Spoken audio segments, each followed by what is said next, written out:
Hello friends. कई दिन बीत गए। विराज हुगली अस्पताल में पड़ी हुई थी। साथ वाली औरत से जाना कि यह अस्पताल है। उसने अपनी बातों से याद करने की चेष्टा की।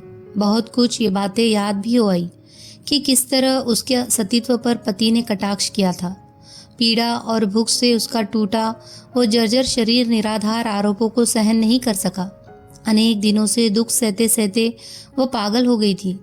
घृणा और दम की मिलीजुली भावना के कारण उसने कह दिया कि वो उनका मुंह नहीं देखेगी। मरने तो चली आई पर वह मर नहीं सकी। फिर वह मानसिक दोष के कारण बजरे में चढ़ गई, नदी में कूद पड़ी और तैरकर किनारे आ गई। फिर एक घर के आगे चली गई। बस इतना स्मरण था उसे। यह स्मरण नहीं कि उसे कौन लाया था। वह एक छिनाल है। पराये मर्द का सहारा लेकर वह घर से निकली है। इसके आगे वह कुछ भी नहीं सोच पाती। वह सोचना भी नहीं चाहती। आहिस्ता आहिस्ता वह अच्छी होने लगी, थोड़ा टहलने लगी। किंतु वह रात दिन यह महसूस करती थी कि वह एक दर्दनाक घटना थी। उसको याद भर करने से उसका शरीर ठंडा पड़ने लगता था और उसे चक्कर आने लगता था। अगहन माह में एक स्त्री ने आकर कहा, अब तुम स्वस्थ हो गई हो, यहाँ से जाना पड़ेगा। वह स्त्री अस्पताल की थी। उसने पूछा, जो लोग तुम्हें यहाँ दाखिल करा गए थे वे वापस नहीं आए? उनसे तुम्हारा कोई भी रिश्ता नाश्ता नहीं है क्या? ना, मैंने उन्हें तो देखा भी नहीं। वर्षा की एक रात मैं नदी में डूब गई थी। इसके बाद मुझे कुछ भी मालूम नहीं। ओह, तो नदी में डूब गई थी, मगर तुम्हारा घर कहाँ है? उस स्त्री ने स्नेह से पूछा। विराज ने मामा के घर का नाम लेकर कहा, मैं वहाँ जाऊंगी, वे मेरे घर वाले हैं। वह स्त्री आयु में उससे बड़ी थी। स्नेह से बोली, बिटिया वहाँ चली जाओ, परहेज से रहना, कुछ ही दिनों में अच्छी हो जाओगी। वह स्त्री दयार्द हो उठी। विराज ने दर्द से विहंस कर कहा, अब कहाँ अच्छी होंगी, यह आँख व हाथ ठीक नहीं हो सकते। रोग के बाद उसकी बाई आँख से दिखलाई देना बंद हो गया था तथा उसका बाया हाथ भी बेकार हो गया था। उस स्त्री की आंखें भर आई, बोली, कुछ नहीं कर सकते, अच्छा भी हो सकता है। दूसरे दिन वह कुछ खर्च और जाड़े के वस्त्र दे गई। प्रणाम करके जाते जाते सहसा विराज लौट आई। बोली, अगर आपके पास कोई दर्पण हो तो दीजिए, मैं जरा अपना मुंह देखना चाहती हूँ। हाँ, अभी देती हूँ। स्त्री ने उसे एक दर्पण लाकर दिया। विराज लोहे के पलंग पर वापस बैठ गई। उसने जैसे ही दर्पण देखा, दर्द से करा उठी। असीम वेदना से उसका रोम रोम तड़प उठा। उसके लंबे बाल सिर पर नहीं थे, चेहरा विकृत हो गया था, रंग काला पड़ गया था। हे ईश्वर, आपने मुझे ऐसी सजा क्यों दी? हे दयामय, तुम्हें मुझे कुरूप बनाकर क्या मिल गया? मैं जब बीमार थी तब मुझे अपने पति का मुंह साफ साफ दिखाई देता था। मैंने जो कुछ किया वह अचेतावस्था में किया। वे मेरा अपराध क्षमा नहीं करेंगे। वह पश्चाताप की आग में जलती रही। उसी वार्ड में एक और बीमार स्त्री थी। विराज को इस तरह रोते देखकर उसके पास आई और पूछने लगी, बहन इस तरह क्यों रो रही हो? उफ। एक और ने विराज से रोने का कारण पूछा। विराज ने अपनी आंखें पोंछ ली और तुरंत ही वहां से चल पड़ी। भीड़ ही भीड़, शोरगुल। विराज ने एक नए सिरे से अपनी यात्रा शुरू कर दी, एक नामालूम यात्रा। वो सोच में डूब गई, लंबी लंबी सांसें लेने लगी। विराज ने मन ही मन कहा, हे ईश्वर, शायद तुमने यह अच्छा ही किया। अब कोई भी मेरी ओर आंख उठाकर देख नहीं पाएगा। वह कुरूप चेहरा और यह मंद नयन ज्योति कदाचित इसी यात्रा हेतु है। गांव के लोग जानते हैं कि वह घर से भागने वाली एक छिनाल है, इसीलिए वह गांव की ओर तो नहीं जा सकती।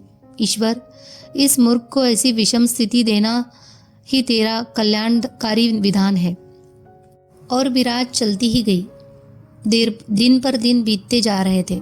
विराज ने नौकरानी का काम करना चाहा, पर वह इतनी अशक्त हो गई थी कि चाहकर भी वह यह काम नहीं कर सकी। उसे कोई काम पर नहीं रखता था। हताश होकर उसने भीख मांगना शुरू कर दिया। भीख मांगकर वह पेड़ के नीचे खाना बना लेती और खाकर सो जाती। इस वर्तमान जीवन में अतीत का कोई चिन्ह शेष नहीं था। उसे कोई नहीं पहचान सकता था।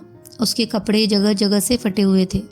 उसका कुंदन सा तन आज माटी हो गया था, परंतु दो बातें उसे भूल नहीं पाती थी। पहली, आज भी वह दो कहने के साथ उसका मुंह लज्जा से लाल हो जाता था। दूसरी बात यह थी कि उसे अपने घर से दूर जाकर मरना पड़ेगा। उम्र भी उसकी केवल 25 साल की थी। वह यह भी नहीं जानती थी कि कहाँ मरेगी। बस निरंतर रास्ता तय करती जा रही थी। वह उस स्थान तक पहुंचना चाहती थी जहां उसका पति उसकी यह हालत न देख पाए। उसने चाहे कैसी भी गलती की हो, पर उसका पति उसकी यह हालत देखकर दहाड़ मारकर रो पड़ेगा। यही बात भूल जाने के लिए वह निरंतर भागती जा रही थी। 1 साल बीत गया था। वह साल भर चलती रही, पर उसका गंतव्य कहाँ था? वह कहाँ अपनी देह का विसर्जन करेगी? आज वह 2 दिनों से एक पेड़ के नीचे अशक्त सी पड़ी है। रोग ने उसे दबोच लिया है। ज्वर, खांसी और छाती का दर्द। उसे बार बार लग रहा था कि अस्पताल से अच्छी होकर वह कुछ सबल बन गई थी, पर अब लग रहा है कि वह अधिक दिनों तक नहीं टिक पाएगी। आज वह नयन मूंदे सोच रही थी कि उसी पेड़ के नीचे ही उसकी अंतिम मंजिल है। क्या इसी गंतव्य के लिए वह अविराम गति से चलती आई थी? अब क्या वह आगे नहीं चल पाएगी? दिन बीत गया। पेड़ की सबसे ऊंची चोटी पर सूर्य की किरण स्पर्श करके मिट गई। दूर से संध्याकालीन शंख ध्वनि उसके कानों में पड़ी। उसकी मुंदी आंखों के सामने गृहस्थ जनों की मंगल मूर्तियां नाच उठी। कौन इस समय क्या कर रही होगी? कौन दिया जला रही होगी? कौन आंचल डालकर प्रणाम कर रही होगी? कौन तुलसी के चबूतरे पर दिया जला रही होगी? नयन भर आए, वह रो पड़ी। उसे लगा कि न जाने कितने ही हजारों साल से वह किसी घर में शांति दीप नहीं जला पाई है। किसी के मुख दर्शन करके भगवान से उसके लिए चिरायु व ऐश्वर्य की प्रार्थना नहीं कर सकी है। इन्हीं सब बातों के कारण वह सो नहीं सकी। सारी रात आंखों में काट दी। उसे लगा कि कोई उसकी बंद दृष्टि को खोलकर उसमें पवित्र माधुर्य भर गया है। अब फिर से भेंट हो या न हो, पर एक पल के लिए भी उसे कोई उनसे अलग नहीं कर सकता। इस तरह उसे पाने की राह थी, चाह थी। फिर व्यर्थ ही वह इतने दिनों तक उसे अलग रहकर क्यों दुख पाती रही? इस गलती के कारण वह वेदना से घिर गई। दुख उसे दंश पीड़ा देने लगे। उसे महसूस हुआ कि उसे उसका पति बुला रहा है। यह विश्वास था। विराज ने दृढ़ता से सोचा, यह ठीक है। क्या यह शरीर मेरा अपना है? उनकी आज्ञा के बिना इसे नष्ट करना क्या ठीक है? नहीं, इसे नष्ट करने का विचार तो वे ही कर सकते हैं। सभी बातें उनके चरणों में निवेदन करने के बाद ही मुक्ति मिलेगी। विराज लौट पड़ी। उसका तन मन आज हल्का हो गया था। उसके पांव मानो कठोर भूमि पर नहीं पड़ रहे थे। मन तृप्त था। उसमें जरा सी ग्लानि नहीं। वह निरंतर वही सोच रही थी कि यह उसकी कितनी बड़ी भूल थी। उसके सिर पर अहंकार कैसा लद गया था। यह कुरूप और कुत्सित मुख लिए और तो किसी का सामना करने में शर्म आई नहीं, पर जिनके समक्ष करने का अधिकार विधाता ने 9 साल की उम्र में दे दिया था, उनसे कैसी लाज। पुंटी अपने भाई नीलांबर को एक पल भी चैन से नहीं बैठने देती थी। पूजा के दिनों से लेकर पूस के अंत तक वे शहर दर शहर और एक तीर्थ से दूसरे तीर्थ घूमते रहे। वह अभी नवयौवना थी। उसके शरीर में शक्ति थी। उसमें हर वस्तु को जानने की असीम जिज्ञासा भी थी। नीलांबर उसके बराबर नहीं चल सकता था। वह जल्दी ही थक जाता था।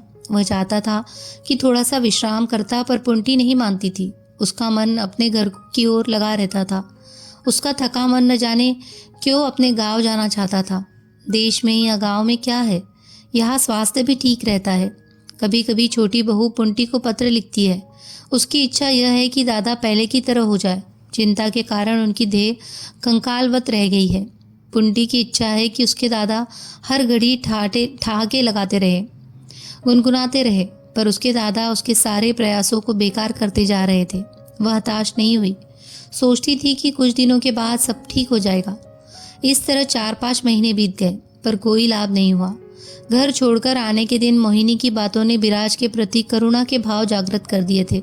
उसे विश्वास हो गया था कि वह निर्दोष है, पर पुंटी का विचार इसके विपरीत था। दादा क्या ठीक नहीं हो सकते? संसार में ऐसी पीड़ा की वह कल्पना भी नहीं कर सकती थी जिससे विराज इस आदमी को इतने दुखों में डालकर अलग हो सकती है।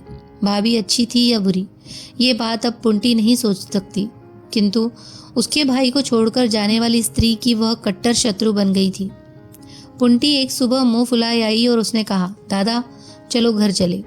नीलांबर ने जरा अचरज से बहन को देखा, क्योंकि माँ के महीने में प्रयाग में रहने की बात तय हुई थी। दादा के मनोभाव को समझकर पुंटी ने कहा, अब एक दिन भी रहना नहीं चाहती, कल ही चलेंगे। अपने चेहरे पर नीलांबर ने सूखी मुस्कान लाते हुए कहा, पुंटी क्या बात है? पुंटी अपने को संभाल नहीं पाई, फफक पड़ी। भर्राई आवाज में बोली, जब तुम्हें यहाँ रहना ही नहीं अच्छा नहीं लगता तब यहाँ रहने से लाभ क्या है? दिन प्रतिदिन कमजोर होते जा रहे हो। ना, मैं एक दिन भी अब नहीं रह पाऊंगी। नीलांबर ने स्नेह से उसका हाथ पकड़कर अपने पास बिठाया। कहा, वहां लौट जाने से मैं अच्छा नहीं हो जाऊंगा पुंटी। अब इस देह के ठीक हो जाने की आशा मुझे नहीं है। चलो घर को लौट चले, कम से कम जो कुछ भी होना हो घर पर ही हो। पुंटी अपने दादा की बात सुनकर रो पड़ी। बोली, तुम सदा उसकी चिंता क्यों करते हो? बहुत कमजोर हो गए हो। यह किसने कहा कि मैं सदा उसे स्मरण करता हूँ? पुंटी ने कहा, कहेगा कौन? मैं स्वयं ही जानती हूँ। तू उसे याद नहीं करती? नहीं करती। उसे याद करने मात्र से पाप लगता है। क्या लगता है? पाप। उसका नाम लेने से मुंह अपवित्र हो जाता है, स्नान करना पड़ता है। नीलांबर के तेवर बदल गए। वह कठोर स्वर में बोला, पुंटी। पुंटी सहम कर रह गई। वैसे पुंटी नीलांबर की लाडली बहन थी। उसने बचपन से लेकर आज तक हजारों गलतियां की, पर दादा की कभी भी उसने इतनी लाल आंखें नहीं देखी। इतनी आयु में झिड़की खाकर उसे ग्लानि सी हो गई। सिर झुक गया। नीलांबर उठ गया। पुंटी फफक फफक कर रो पड़ी। दोपहर को भोजन की थाल लेकर दादा के सामने नहीं आई। दासी के हाथ थाली भेज दी और आड़ में खड़ी हो गई। नीलांबर ने बुलाया तो उसने बात नहीं की। सांझ हो गई। नीलांबर आसन पर बैठा था। वह पूजा पाठ से निवृत्त हो गया था। पुंटी के दादा की पीठ पर अपना मुंह रख दिया। दादा से शिकायत करने का एक यही तरीका था। बचपन में भी यही करती थी। नीलांबर को सहसा कुछ याद हो आया। उसकी पलकें भीग गई। पुंटी के सिर पर हाथ रखकर उसने कहा, क्या है री बेटी? पुंटी दादा की गोद में मुंह छुपाकर रोने लगी। नीलांबर उसके सिर पर हाथ रखकर बैठा रहा। थोड़ी देर के बाद पुंटी ने कहा, दादा अब मैं कभी नहीं कहूँगी। नीलांबर ने उसके बालों को सहलाकर कहा, हाँ री, ऐसे कभी मत करना। कुछ रुककर नीलांबर ने आगे कहा, हाँ पुंटी, उसने तुम्हें माँ की तरह पाला पोसा है। बड़ी है, वह तुम्हारी माँ के समान है। कम से कम तेरे मुंह से इस तरह की बात शोभा नहीं देती। पुंटी ने आंखें पोंछते पोंछते कहा, यह भगवान ही जानता है। उस समय वह पागल हो गई थी। यदि उसे जरा भी होश होता तो वह आत्महत्या ही करती। पुंटी ने फिर पूछा, दादा वह अब आती क्यों नहीं? वह जिस दशा में मुझको छोड़ गई है, जरूर आ जाती। पुंटी, तू स्वयं सारी बातें अच्छी तरह समझती ही है। हाँ दादा, नीलांबर ने भावावेश में कहा, यही सोच लो बहन, वह आना चाहती है पर आ नहीं पाती। पुंटी, तू नहीं समझती, पर मैं जैसे ही आंखें बंद करता हूँ वैसे ही वह मुझे दिखने लगती है। बस यही बात मुझे सुखाती जा रही है। पुंटी फिर रो पड़ी। नीलांबर ने भी अपनी आंखें पोंछते हुए कहा, उस अभागिन की बस केवल दो ही कामनाएं थी। पहली कि अंत समय उसके प्राण मेरी गोद में निकले, और दूसरी यह कि मरने के बाद वह सीता सावित्री के पास जाए। पर अभागिन की ये दोनों साधे पूरी नहीं हुई। पुंटी चुपचाप सुनती रही। नीलांबर रुंधे स्वर को साफ करके बोला, सब लोग उसे ही दोष देते हैं, पर भगवान जानता है कि वह किसके अत्याचार से डूबी। तू ही कहे कि मैं किस मुंह से उसे दोष दूं। दुनिया की नज़रों में चाहे वह कितनी ही कलंकिनी हो, पर मैं उसे कभी कोई दोष नहीं दूंगा। उसे आशीर्वाद दिए बिना मैं कैसे रहूं? अपनी ही गलती से मैंने उसे इस जन्म में पाकर खो दिया। ईश्वर करे अगले जन्म में वह मिल जाए। उसका गला रुंध गया। पुंटी जल्दी से उठकर अपने भाई के आंसू पोंछने लगी। वह स्वयं रो पड़ी। दादा, जहाँ जी चाहे चलो, मगर मैं तुम्हें नहीं छोड़ूंगी, एक पल के लिए भी नहीं। नीलांबर ने सिर उठाकर जरा हंसने का असफल प्रयास किया। विराज रास्ता तय करती जा रही थी। वह जगन्नाथपुरी के रास्ते से लौट रही थी, अनिर्दिष्ट मृत्युशैया की खोज में। वह सदा यह सोचती थी कि यदि शरीर निष्पाप है तभी पति के चरणों में पत्नी प्राण त्याग सकती है।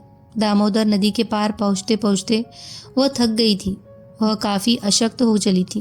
पेड़ के नीचे पड़ी पड़ी वह हर घड़ी पति के चरणों की वंदना करती थी। बस यात्रा करती जा रही थी। तारकेश्वर में बाजार लगा हुआ था। बैलगाड़ियों का आना जाना हुआ था। एक बूढ़े को रो धोकर उसने ले जाने के लिए राजी कर लिया। उस दिन आकाश में बादल छाए हुए थे। तीसरा पहर होते होते अंधकार सा छा गया। सुबह मुंह से खून बहुत खून निकल जाने से विराज और भी कमजोर हो गई थी। वह मंदिर के पीछे मुंह छुपाए पड़ी रही। उसके मन में अनेक तरह के भावों का आना जाना लगा रहा। उसने तय किया कि अब वह भीख नहीं मांगेगी। दरअसल भीख का भाव अब उसके चेहरे पर नहीं था। एक अजीब सा विद्रोह था जो अभिमान की दीप्ति से झिलमिला रहा था। वह परिक्रमा की राह के पास लेटी हुई थी। अचानक किसी का पाँव उसके हाथ पर पड़ा। उसे दारुण वेदना हुई। वह करा उठी। आह! अपरिचित आदमी चौंक कर कह उठा, हाय, यहाँ कौन पड़ा है? मुझसे पाप हो गया। ज्यादा चोट तो नहीं आई? विराज ने अपने मुंह से कपड़ा हटाकर देखा तो वह नीलांबर ही था, लेकिन वह रुका नहीं। नीलांबर ने पुंटी से कहा, पुंटी, वह स्त्री मुझसे कुचल गई है, उस भिखारिन की कुछ सहायता कर दो। पुंटी ने आकर भिखारिन से पूछा, अजी, तुम्हारा घर कहाँ है? सप्तग्राम। वह हंस पड़ी।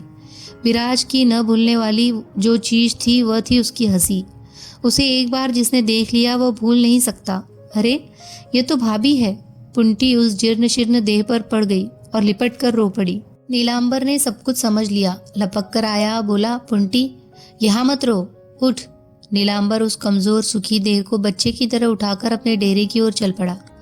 नीलांबर ने चाहा कि विराज को किसी अच्छी जगह ले जाया जाए जहां वह स्वस्थ हो सके, पर विराज ने बार बार यही कहा कि उसे अपने घर ले चलो, अपनी चारपाई पर लिटा दो। उसे घर ले आया गया। नीलांबर उसकी चारपाई नहीं छोड़ता था। विराज रात दिन ज्वर में अचेत रहती थी। थोड़ा सा भी चेत आता तो घर की हर वस्तु को गौर से देखती थी। घर के प्रति उसके तीव्र सम्मोह को देखकर नीलांबर बेचैन हो जाता था। 2 हफ्ते गुजर गए। कल से विराज की तबीयत और अधिक खराब रहने लगी थी। दिन भर प्रलाप करके वह थोड़ी देर के लिए सो गई थी। शाम होने के बाद उसकी आंखें फिर खुली। पुंटी रोती रोती उसके पाँव के पास सो गई थी। छोटी बहू सिरहाने बैठी थी। विराज ने कहा, छोटी बहू। छोटी बहू उसके नजदीक अपना मुंह लाकर बोली, दीदी, मैं हूँ मोहिनी। पुंटी कहाँ है? छोटी बहू ने संकेत देकर कहा, तुम्हारे पास सो रही है। वे कहाँ है? छोटी बहू ने बतलाया, उस ओर संध्या पूजा कर रहे हैं। मैं भी करूँगी। उसने आंखें बंद की और मन ही मन भगवान को याद करने लगी। थोड़ी देर बाद दाहिना हाथ माथे से छुआकर प्रणाम किया। फिर क्षण भर मोहिनी की ओर देखकर उसने धीरे से कहा, बहन, लगता है आज मुझे जाना है, मगर मेरी कामना है कि दूसरे जन्म में मैं तुम्हें फिर पाऊँ। कल ही सब जान गए थे कि विराज का अंतिम समय आ गया है। छोटी बहू रोने लगी। विराज होश में थी। उसने मंद स्वर में कहा, छोटी बहू, सुंदरी को एक बार बुलवा सकती हो? छोटी बहू ने भरे गले से कहा, अब उसे क्यों बुला रही हो? वह किसी भी कीमत पर नहीं आएगी। विराज ने दृढ़ स्वर में कहा, आएगी, जरूर आएगी। उसे बुलवा तो भेजो, मैं उसे क्षमा करके आशीर्वाद देती जाऊं। अब मुझे किसी पर क्रोध और लोभ नहीं। भगवान ने मुझे क्षमा करके मुझे अपने पति के पास लौटा दिया, इसीलिए मैं भी उसको क्षमा करना चाहती हूँ। छोटी बहू ने रोते रोते कहा, दीदी, भगवान तुम्हें इतनी सजा क्यों दे रहा है? कोई अपराध भी तो नहीं हुआ। एक हाथ लेकर भी तुम्हें हमारे लिए छोड़ देते। विराज हंस पड़ी। बोली, बहन, गांव नगर में मेरी बदनामी हो गई है। मेरे जीवित रहने से कोई फायदा नहीं। फायदा है, छोटी बहू ने कहा। तुम्हारी बदनामी झूठी है। झूठी बदनामी से हम क्यों डरे? पर मैं डरती हूँ, विराज ने कहा। मेरा अपराध जने कितना ही छोटा या बड़ा हो, पर एक हिंदू स्त्री को इसके बाद जिंदा रहने का कोई हक नहीं है। यही मुझ पर भगवान की दया है। परंतु पुंटी रोती हुई आर्तनाद कर उठी। ओह, भगवान की बड़ी दया है। असल पापी को कुछ नहीं हुआ और सजा हमें दे रहा है। विराज ने बनावटी गुस्से में कहा, चुप रहे कलमुही, चिल्ला मत। पुंटी उसके गले से लिपट गई और रो पड़ी। बोली, तुम रो मत भाभी, तुम कुछ दिन और जियो। नीलांबर भी पूजा छोड़कर आ गया। उसने पुंटी का रोना सुन लिया था। विराज उखड़े हुए गले से बार बार कह रही थी, पुंटी बेटी, रो मत, सुन। नीलांबर आड़ में खड़ा होकर सुनने लगा। वो जान गया था कि विराज की सारी चेतना लौट आई है। विराज कहने लगी, पुंटी, भगवान को बिना कारण दोष मत दो। इस बात को आज मैं ही जानती हूँ कि मेरा मरना ही मेरा जीना है। तू कहती है कि उन्होंने मेरा एक हाथ और एक आंख ले ली है, तो क्या हुआ? कुछ दिनों बाद इस शरीर का अंत हो जाएगा। ईश्वर ने इतनी सजा देकर मुझे तुम लोगों की गोद में तो लौटा दिया, खाक लौटा दिया। पुंटी फिर रो पड़ी। विराज को पुंटी का विचार अविचार ही लगा। कुछ देर बाद विराज ने कहा, पुंटी जरा एक बार अपने दादा को बुलाओ तो। नीलांबर तो आड़ में ही खड़ा था, आकर उसके सिरहाने बैठ गया। नीलांबर उसकी नाड़ी देखने लगा। हाँ विराज, सचमुच सब कुछ भी नहीं रह गया। नीलांबर ने समझ लिया था कि ज्वर के वेग में वह इतनी बातें कर रही है, इसके बाद शायद वह समाप्त हो जाए। नाड़ी का तो यही कहना है। विराज ने कहा, खूब हाथ देखो। अचानक वह मर्मभेदी परिहास कर उठी। दोनों को यह बात याद हो आई कि इसी बात को लेकर अनर्थ हुआ था। विराज ने खेद के साथ कहा, ना यह मैंने नहीं कहा, सच सच कहो अब कितनी देर है। उसने अपना माथा पति की गोद में रख दिया। कहा, सुनो, सबके सामने ये कह दो कि मैंने तुम्हें क्षमा किया। नीलांबर की आंखें भर आई और गला भी। विराज आंखें मूंदे पड़ी रही। धीरे धीरे कहने लगी, इतने साल मैंने तुम्हारे घर बाहर को संभालने में कितनी गलतियां की है। छोटी बहू तुम भी सुनो, पुंटी तुम भी, तुम सभी लोग सब कुछ भूलकर मुझे क्षमा कर दो। जाती हूँ। विराज हाथ बढ़ाकर पति का चरण खोजने लगी। नीलांबर ने तकिया हटाकर अपना पाँव आगे बढ़ा दिया। उसकी पद धूली माथे लगाकर विराज ने कहा, इतने दिनों के बाद मेरा सब कुछ सार्थक हुआ। अब कोई चिंता नहीं, मेरी देह शुद्ध है, पापहीन है। अब चलती हूँ, वहाँ तुम्हारी राह देखूंगी। करवट बदलकर उसने अपना मुंह पति की गोद में छुपा लिया। कहा, इसी तरह मुझे लिए रहो, छोड़कर कहीं मत जाना। वह खामोश हो गई। लगा कि काफी थक गई है। सभी उदास से बैठे रहे। रात के 12 बजने के बाद वह फिर प्रलाप करने लगी। नदी में कूद जाने की बात, अस्पताल की बात, निरुद्देश्य यात्रा की बात, यही सब बकती रही। परंतु उन सभी बातों में केवल उसका असीम पति प्रेम था। वह बार बार बकती रही कि किस तरह पल भर के मनोविकार ने, भ्रम ने किस तरह उस सती साध्वी को जलाया। इधर कई दिनों से विराज के सामने बैठकर नीलांबर को भोजन करना होता था। उस दिन वह बार बार कभी पुंटी को, कभी छोटी बहू को पुकार कर रात भर प्रलाप करती रही। सुबह उसने पुकारना और बुलाना बंद कर लिया। सांस उल्टी चलने लगी। फिर उसने किसी की और नहीं देखा, किसी से कोई बात नहीं की। अपने पति परमेश्वर की गोद में सिर रखे हुए सूर्य भगवान के उदय के साथ साथ उस दुखियारी का भी अंत हो गया।